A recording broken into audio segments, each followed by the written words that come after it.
चलो प्रश्नावली 1 class 8 class का है क्या, परिमेय संख्या निम्नलिखित प्रत्येक में गुणन के अंतर्गत उपयोग किए गए गुणधर्म के नाम लिखना है। क्या करना है, गुणधर्म के नाम लिखना है। यहाँ पे बताइए कि यहाँ पे क्या किया है, यहाँ पे मान लीजिए ये तो ए हो गया, ये क्या हो गया ए, और बी की जगह पर क्या है 1, यहाँ पे बी की जगह पर क्या है 1 और ए की जगह पर क्या है -4/5।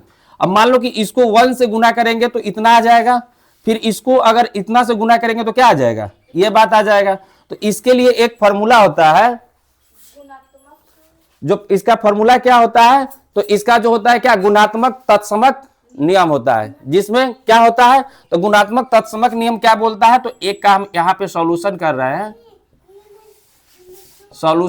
तो एक का सॉल्यूशन में क्या होगा, गुणात्मक तत्समक नियम क्या कहता है, लिखना है -4/5 गुने 1 बराबर 1 गुने -4/5, ठीक है। और बराबर में क्या दिया है, -4/5।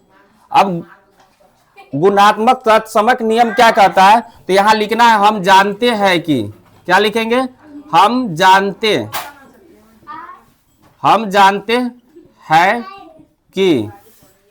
हैं कि क्या, यहां पे क्या होगा a गुने 1 बराबर क्या होता है 1 गुने a। अगर 1 से किसी भी संख्या में गुना करेंगे, जो भी संख्या में गुना करेंगे वही हो जाएगा।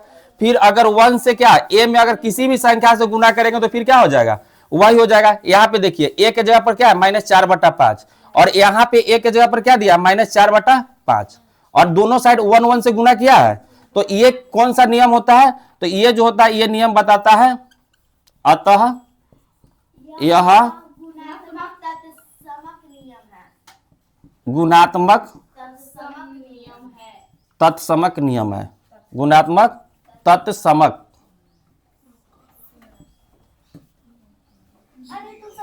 नियम है, गुणात्मक तत्समक नियम है। यही बात लिखना है सब में। तो फर्स्ट का कंप्लीट हो गया। जहां पे देखना है क्या, दोनों साइड अगर 1 से गुना किया है, अगर 1 से इधर भी और 1 से इधर भी, और दोनों के गुना करने के बाद भी क्या रहा है, दोनों का मान भी क्या रहा है बराबर, तो अतः यह क्या होता है, गुणात्मक तत्समक नियम होता है। यहां तक किसी को कोई दिक्कत है नहीं है। अब दूसरा क्वेश्चन देखो, दूसरा क्वेश्चन में क्या है, -13/17 गुने में क्या दिया है -2/7 बराबर देकर के -2/7 गुने माइनस में क्या है 13/17 है।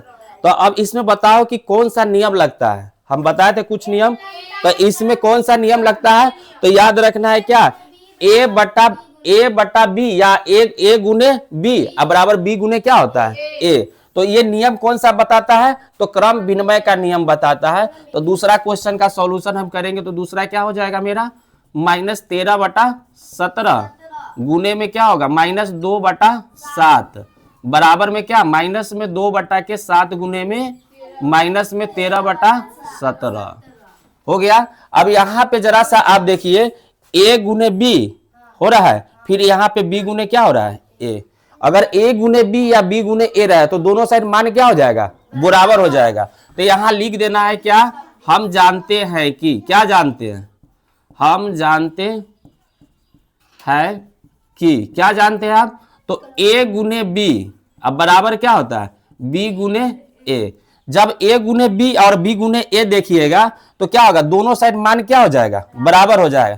तो अब लिख देंगे हम क्या, अतः यह कौन सा नियम है, तो क्रम विनिमय नियम है। कोई दिक्कत है यहां तक, अतः यह क्रम विनिमय नियम है, कोई दिक्कत नहीं है। चलो तीसरा क्वेश्चन को अब देखना है, तो इसका भी क्या है, गुणधर्म ही बताना है। तो अब जरा सा बताओ कि यहाँ पे LHS, मान लो कि अगर LHS लेके चलते हैं तो RHS आएगा कि नहीं, आ जाएगा ना। 29 से 29 कट जाएगा, यहाँ माइनस से माइनस कट जाएगा, 19 से 19 कट जाएगा, क्या आएगा 1 आएगा। तो इस बात के लिए इसका हम तीसरा का सॉल्यूशन करेंगे, तो क्या लिखेंगे, इसका पहले नियम को हम लिखेंगे। तो नियम क्या बोलता है कि यहाँ पर क्या लिखना है, पहले हम जानते हैं कि, क्या जानते हैं, हम जानते हैं कि क्या a बटा b गुने में क्या हो जाएगा b बटा a इक्वल टू क्या होगा 1, यही ना होगा। फार्मूला होता है। और ये नियम क्या चीज को बताता है, मान लो कि अगर हम लिखेंगे a बटा बी का मतलब क्या हो गया 1/2, और इसी को क्या करना है b बटा ए, तो a ऊपर b नीचे है, तो नीचे वाला कहाँ चला जाएगा ऊपर, और ऊपर वाला क्या आ जाएगा नीचे, 2 से 2 कट गया, 1 से 1 कट गया, क्या आएगा 1। जब इसका इक्वल अगर 1 होगा तो कौन सा नियम होगा, तो गुणात्मक क्या हो जाएगा, गुणात्मक प्रतिलोम का नियम हो जाएगा। क्या हो जाएगा, गुणात्मक प्रतिलोम का नियम। तो लिखेंगे अतः यह गुणात्मक प्रतिलोम का नियम है, गुणात्मक प्रतिलोम का नियम है। गुणात्मक प्रतिलोम का नियम पता चल गया। गुणात्मक प्रतिलोम के नियम में क्या बोलता है कि a बटा बी गुने में b बटा ए इक्वल टू क्या हो जाता है 1 हो जाता है। कोई दिक्कत इसमें है, तीनों क्वेश्चन में कहीं से कोई डाउट नहीं है। अब दूसरा क्या बोला है, बताइए कौन से गुणधर्म गुण की सहायता से आप 1/3 गुने ब्रैकेट में क्या है 6 गुने 4/3 को 1/3 गुने 6 गुने में क्या करना है 4/3 के रूप में अभिकलित करना है। तो इसका जब हम सॉल्यूशन करेंगे तो क्या हो जाएगा, सॉल्यूशन में पहले तो हम लिख देंगे क्वेश्चन क्या लिखा है 1/3 गुने में 6 गुने 4 बटा क्या हो जाएगा 3। अब यहां पे क्या है बराबर कर दो, क्या है को 1/3 गुने में 6 गुने में क्या लिखा है 4/3। अब यहाँ पे एक बात याद रखना है कि यहाँ पर देखो 3 गो कितना अंक है, यहाँ पे 1 2 और कितना है 3, 1 2 और कितना है 3। तो यहाँ पर ही क्या किया है, तो लिखना है a गुने नहीं चूंकि लिखना है यहाँ पे चूंकि a गुने b गुने c, ब्रैकेट में bc को लिखा है ना, तो ब्रैकेट यहाँ घेर देंगे, कोई दिक्कत है यहाँ तक नहीं है। और यहाँ पे क्या करना है a गुने b गुने क्या c, यहाँ ब्रैकेट में किसको लिया है a और किसको लिया है b को, यही दो को लिया है ना। तो अब इससे बताओ कि एक फॉर्मूला बताए थे, इसका नियम भी बताए थे, क्या नियम बताए थे, सहचारिता का नियम में क्या होता है a गुने ब्रैकेट में क्या होता है b गुने c, या a गुने b ब्रैकेट में फिर क्या होता है गुना में c होता है। तब हम क्या कह सकते हैं कि अतः यह कौन सा नियम है, सहचारिता का नियम है। कौन चीज का है,